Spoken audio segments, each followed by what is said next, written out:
tudo bem? Sou Jerusa, aluna de licenciatura em Artes Visuais da Uninter e estou aqui para ter nossa terceira aula do curso Arte Tarsila, Quem Você Vê na Arte. E na aula de hoje nós vamos concluir o assunto da semana de 1922, vamos contar o que rolou nessa exposição e como que ela repercutiu. E vamos também falar sobre a biografia de Tarsila, falar mais um pouquinho da biografia dela. E por fim, nós vamos falar da obra de arte A Família, de 1925. E concluir com a nossa atividade. Vem comigo. Então vamos lá. Vocês lembram que eu comentei na aula passada sobre a Anita Malfatti, que fez aquela exposição em São Paulo com as 53 obras.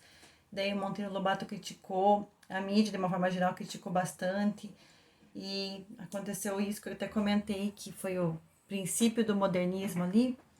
Então, em 1922, a Anita, o Oswald, Mário de Andrade resolveram fazer um agito, incorporar, mostrar para o povo brasileiro o que era modernismo.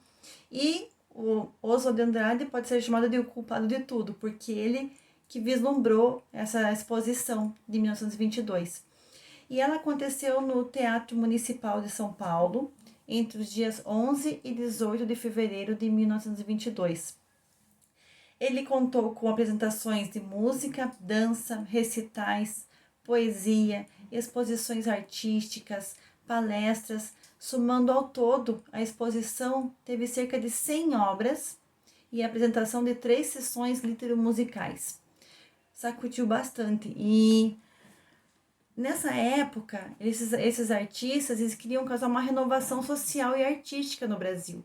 Eles queriam que a gente tivesse um outro ponto de vista, que até então ele era muito acadêmico, sabe? Então as obras tinham que ser sempre certinhas, bonitinhas, tanto as obras, esculturas, pinturas, como as obras literárias, a música tinha que ser uma coisa muito correta, numa linguagem formal, de uma forma muito formal. E eles queriam romper um pouco essa barreira. E como a gente já comentou, a década de 20 estava muito atribulada, né? Muitas transformações acontecendo. E em 1922 ainda estava fazendo o centenário da independência no Brasil. Estava fazendo 100 anos que nós estávamos independentes da colônia portuguesa, de Portugal. Então o país passava por diversas mudanças sociais, econômicas, estava se adaptando com muita coisa ainda.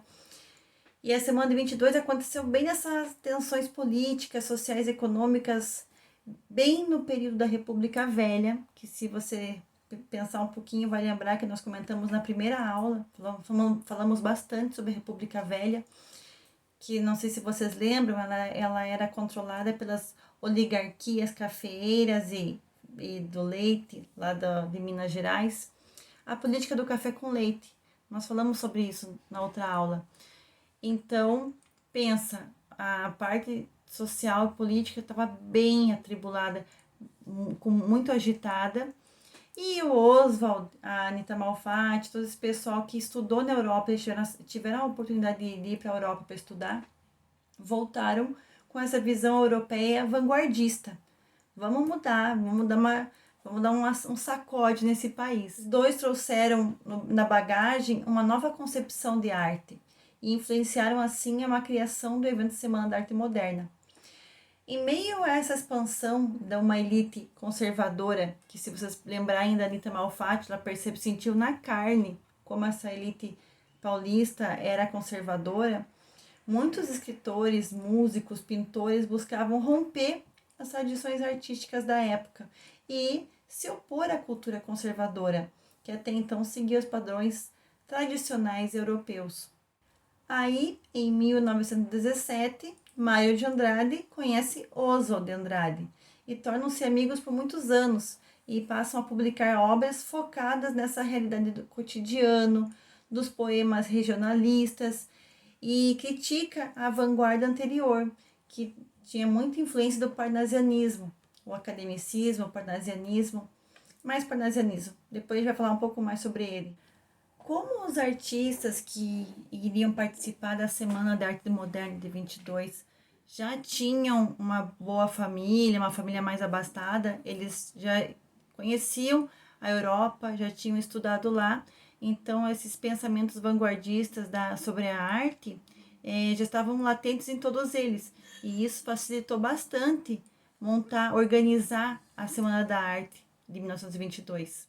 E qual que era a proposta da arte moderna? Ela evocava um caráter nacionalista, com mais liberdade de expressão e essa influência das tendências do cubismo, do expressionismo lá da Europa. Por exemplo, a Ode ao Burguês é o nono poema da Pauliceia Desvairada, Pauliceia Desvairada de Mário de Andrade. Ele foi lido durante a Semana de Arte Moderna de 22 e foi um espanto para a plateia, os alvos. Eu vou até ler rapidinho para vocês uma parte dessa poesia, porque é bem interessante. Eu queria ver a cara dessas pessoas estando lá para ouvir um poema e se deparam com essa chamada Ode ao Burguês. Vamos lá então, Ode ao Burguês, de Mário de Andrade. Eu insulto o burguês níquel, o burguês, a digestão bem feita de São Paulo, o homem curva, o homem nádegas, o homem que, sendo francês, brasileiro, italiano, é sempre um cauteloso pouco a pouco. Eu insulto as aristocracias cautelosas, os barões lampiões, os condes joões e os duques urros, que vivem dentro de muros sem pulos e gemem sangue de alguns 1.000 réis fracos. Daí você vai me perguntar, mas eram anti-burgueses? Eles não gostavam dos burgueses? Sim e não. A sátira dos modernistas em Ode ao Burguês, como caracterizadora de uma postura antiburguesa, uma vez que as ideias desses modernistas não se chocavam com o burguês intelectualizado. Eles se restringiam ao burguês urbano, eles estavam falando do burguês urbano, não do burguês rural. A sátira é coerente na medida em que o alvo é o outro, é o burguês, aquele burguês rico, aquele burguês ignorante, preocupado com o dinheiro e com as aparências, sabe? Mas é vazio culturalmente. Tem dinheiro, mas é vazio culturalmente. Então é sobre isso que dá para entender a crítica, a sátira, Ode ao Burguês, de Mário de Andrade. E essa foi apenas uma das poesias, das críticas que a Semana da Arte Moderna proporcionou para as pessoas que foram visitar. A partir daí, a Semana da Arte Moderna, que é considerada a primeira manifestação coletiva pública da história cultural do Brasil, apresentou, ao longo dos 3 dias, dia 13, 15 e 17 de fevereiro, diversas expressões artísticas, com essa intenção de revolucionar a arte brasileira. O objetivo dos idealizadores era chocar os tradicionalistas, acostumados ao parnasianismo, além de revolucionar as artes brasileiras. E eu já falei aqui umas 2, 3 vezes essa palavra, parnasianismo, e talvez você não saiba que movimento foi esse, qual era esse estilo literário, e vem cá que eu vou contar para você agora. Então, Parnaso é um monte localizado na Grécia Central, onde, segundo a mitologia, residiam os deuses Apolo e as musas, as divindades inspiradoras das artes. Já no nome da escola, Parnasianismo se revela pelo conseguinte: seu tributo à antiguidade clássica influenciou os temas e a concepção da arte dos adeptos ao parnasianismo. Incidentes da história ou da mitologia greco-latina foram grande fonte de temas para os parnasianos, como você pode observar, por exemplo, no poema Afrodite, de Alberto de Oliveira. Formas poéticas antigas ou em desuso, como o soneto, principalmente voltaram a ser cultivadas. Aliás, o soneto, que estava quase desaparecido com os românticos, do romantismo, que era um pouquinho antes, tornou-se a marca distintiva dos parnasianos, assim como é a chave de ouro, o acabamento feliz do belo efeito de um poema. Os poetas parnasianos, eles eram contra o individualismo, o sentimentalismo, o subjetivismo romântico, que era uma característica do romantismo. Eles procuravam se voltar mais para uma poesia de temas mais universais, como natureza, a história, o amor, os objetos inanimados, além da própria poesia. Essa poética da impessoalidade era reforçada pelo gosto da descrição e do rigor formal. Para vocês conseguirem perceber um pouco a diferença do modernismo e do parnasianismo, eu vou ler rapidamente a segunda parte do poema Afrodite, de Alberto de Oliveira, para vocês verem a semelhança, a diferença com a Ode ao Burguês, do Mário de Andrade, tá bom? Afrodite, segunda parte. Cabelo errante e louro a pedraria, do olhar faiscando o mármore luzindo. Alvirróseo do peito, nua e fria, ela é filha do mar que vem sorrindo. Embalaram-na as vagas, retinindo, ressoantes de pérolas, sorria. Ao vê-la o golfo, se ela adormecia, das grutas de âmbar do recesso infindo. Vede-a veio do abismo, em roda, em pelo, nas águas, cavalgando onda por onda, todo o mar, surge um povo estranho e belo. Vem saudá-la todos revoando, golfinhos e tritões, em larga ronda, pelos retorsos búzios assoprando. Ou seja, você percebeu a elaboração das palavras, como é solene essa poesia, ela é mais solene. A do modernismo é uma coisa, são palavras mais simples, é uma forma um pouco mais satírica de se fazer. Então, era esse rompimento. Não que eles não concordassem, mas achavam que tinha que dar uma mudada, ter um outro jeito, um outro ponto de vista também seria válido.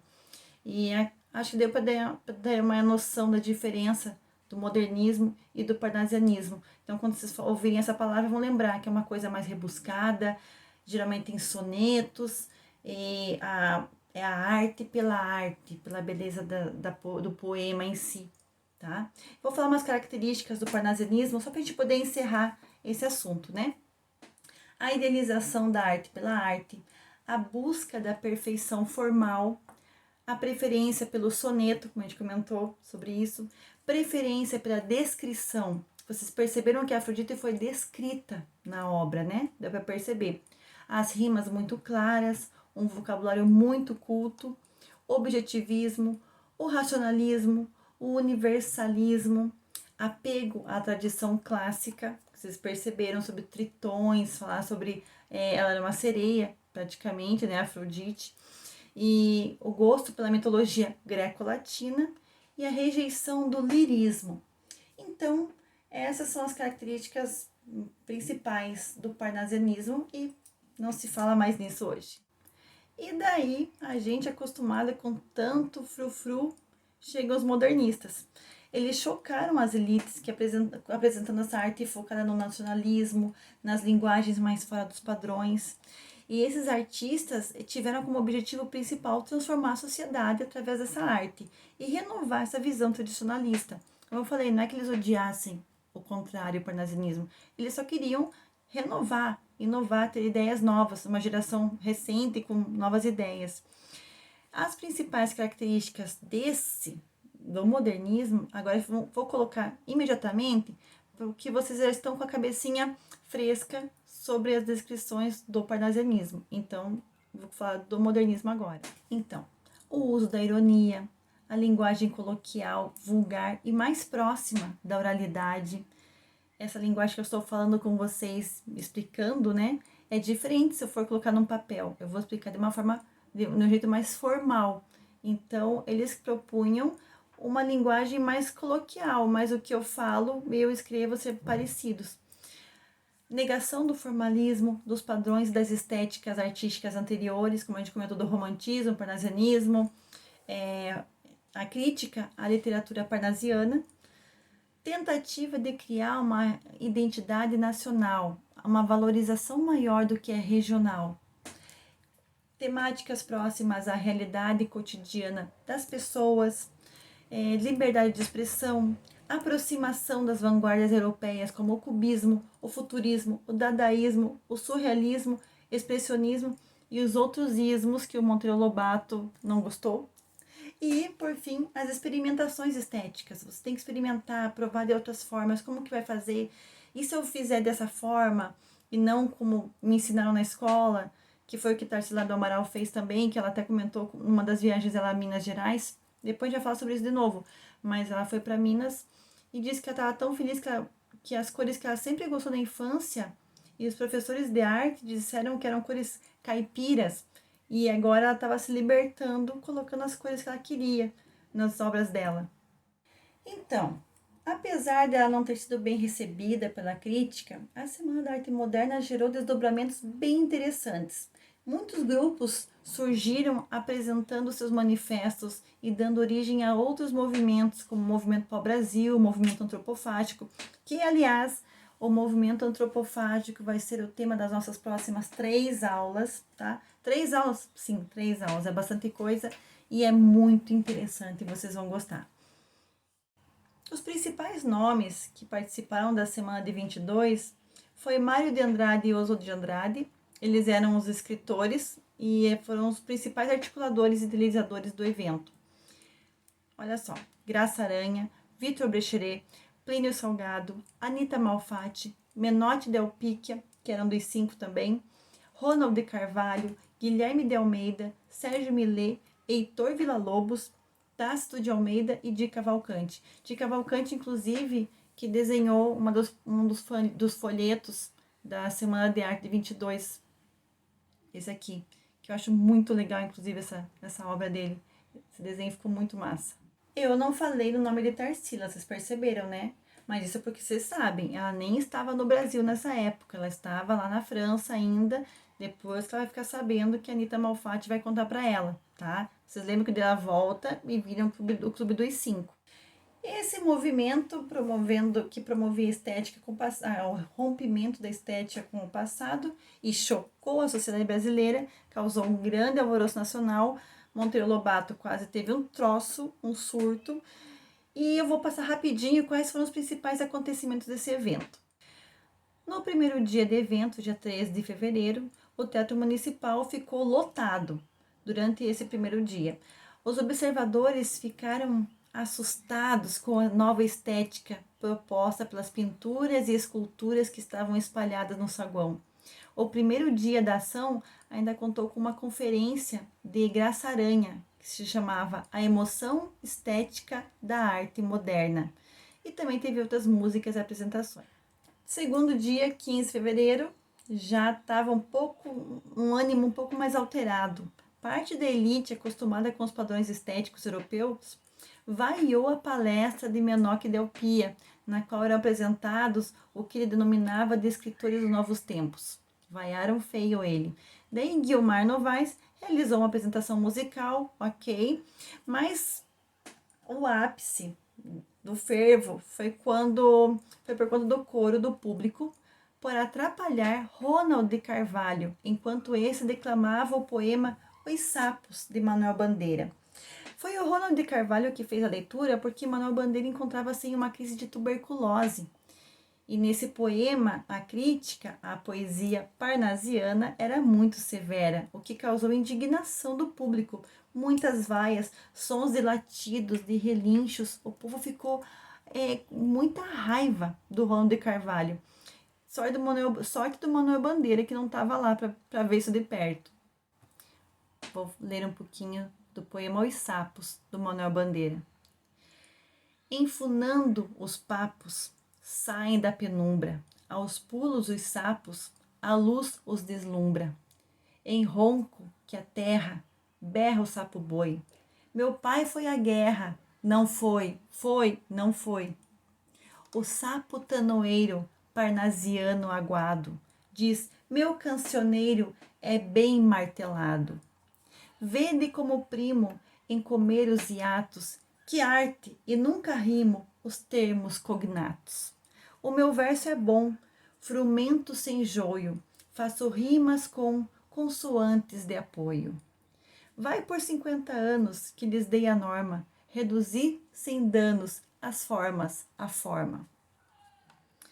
Clame a saparia em críticas céticas. Não há mais poesia, mas há artes poéticas. Urro sapo boi, meu pai foi rei. Foi, não foi, foi, não foi. Brada em um assomo o sapo tanoeiro. A grande arte é como o lavor de um joalheiro. E por aí vai. É bem interessante, eu não vou ler para não me estender demais na hora, eu vou acabar passando dos 30 minutos, mais uma vez. Então, dá para você sentir a sátira, o cinismo sobre o parnasianismo, sobre essa do sapo boi ficar com o seu papo desse tamanho, falando as coisas, né? Os papudos. Eu achei muito legal essa poesia, tinha que compartilhar com vocês aqui, que achei. Agora ela é uma das minhas favoritas. E aí, chega o terceiro dia. Se o segundo dia já foi tenso, no terceiro o teatro já estava até mais vazio. Houve uma apresentação musical com mistura de instrumentos do Heitor Villa-Lobos. Só que nesse dia ele tinha um calo no pé. Só que as pessoas não sabiam. E ele subiu ao palco vestindo uma casaca e calçando um pé de sapato e no outro um chinelo. O público achou que aquilo era uma ofensa proposital e uma atitude afrontosa e vaiou bastante isso. Depois foi explicado que ele estava com calo no pé, mas até então as pessoas xingaram muito, vaiaram muito. Como assim? Como ousas fazer uma coisa dessa? Colocar uma casaca e um pé de sapato e um de chinelo? Claro que ele disse que estava com calo no pé, e pode até ser verdade, mas que rolou um cinismo aí, eu acho que rolou sim. E assim se encerrou o terceiro e último dia da exposição da Semana da Arte Moderna de 1922. E é claro, né? Vocês não precisam nem falar que a crítica para eles foi péssima. E claro, mas qualquer corrente artística que está aí começando, que ao mesmo tempo criticando os movimentos anteriores, é comum ela não ser bem recebida de início. Os artistas foram menosprezados pelo público conservador. A mídia chegou a tratar eles como débeis, cretinos e futuristas endiabrados. Fotinho dos endiabrados aí, olha. Tem foto dos futuristas. Olha a cara deles, dos meliantes. E com isso ficou claro que faltava uma preparação da população para receber os tais modelos artísticos. Monteiro Lobato foi um dos escritores que atacou com veemência essas ações. Anteriormente, lembra que eu comentei que ele já tinha criticado num artigo Anita Malfatti numa exposição em 1917. E assim, mesmo apesar disso, os ideais do movimento continuaram a atingir outros artistas e o espírito se espalhou em diversas publicações, muitas revistas, manifestos e grupos da época. Entre as publicações com características de modernismo estão a Claxon, de 1922, a Estética, 1924, a Revista, de 25, além de Terra Roxa e Outras Terras, de 27. E, por fim, a Revista de Antropofagia, de 1928. Eles só receberam mais tarde o reconhecimento e considerado um marco no modernismo no século XX.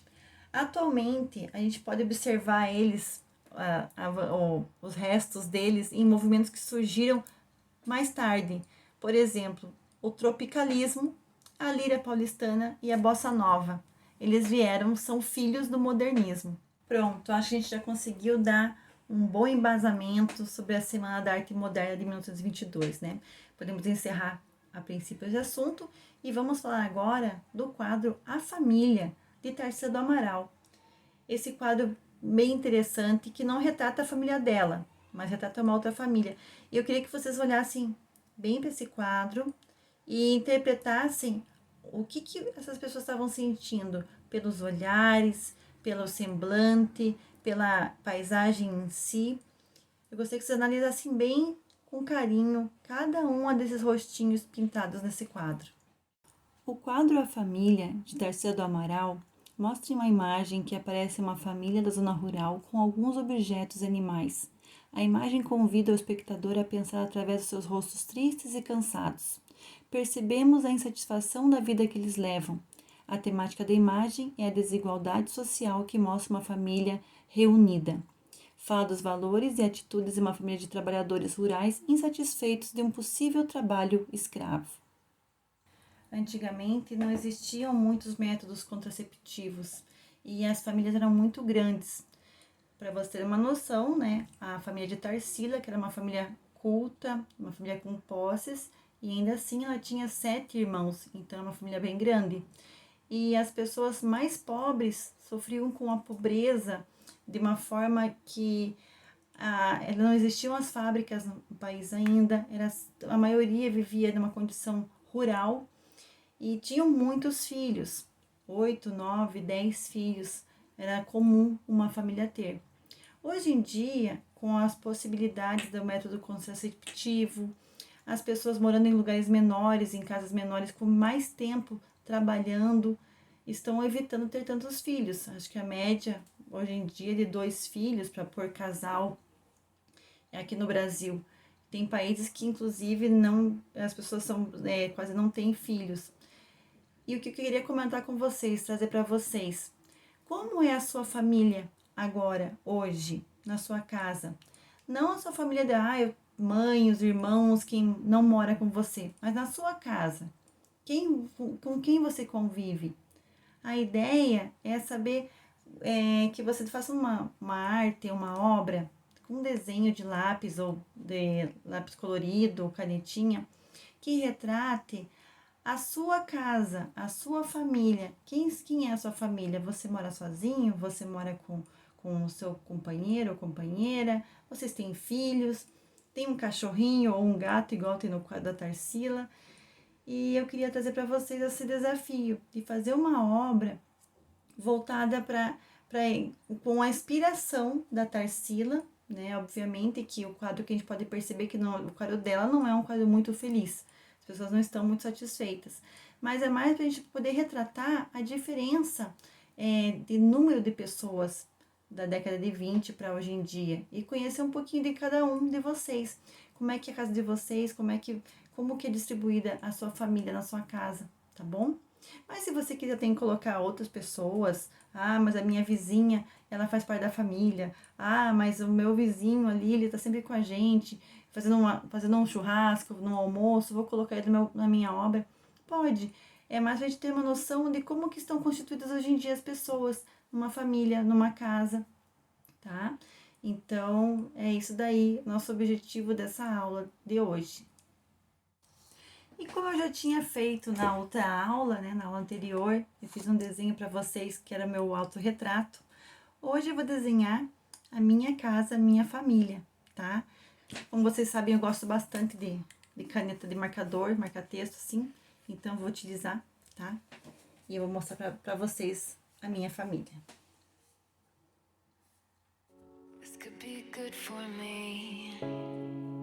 Lately I was feeling like I need a purpose. But when you talk to me, give me the impression that I won't scratch your surface.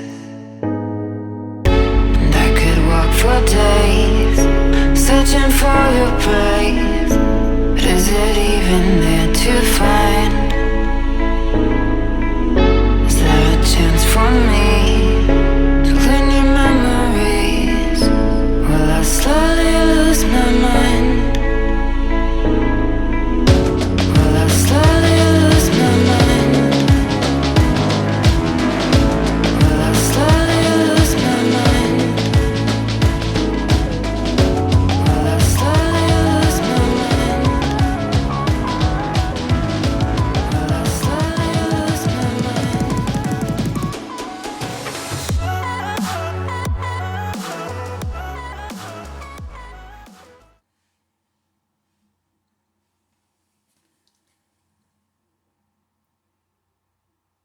Essa é minha família. Gostaram? Agora eu quero ver de vocês, tá? Não se esqueçam de fazer, mandar por e-mail uma foto da atividade. E aqui também, nas nossas mensagens aqui, curta, escreva seu nome, diga que estava aqui na aula, que estava presente, prepara o certificado, tá bom? E por hoje é só. A próxima aula nós vamos entrar num momento um pouco mais sombrio, o movimento antropofágico e vamos explicar o que era esse movimento, o que era o manifesto antropofágico, o que Oswald de Andrade estava pensando nessa época, e a Tarsila foi uma das ajudantes a criar esse movimento fantástico e super interessante, tá bom? Vejo vocês lá, um beijo, boa noite.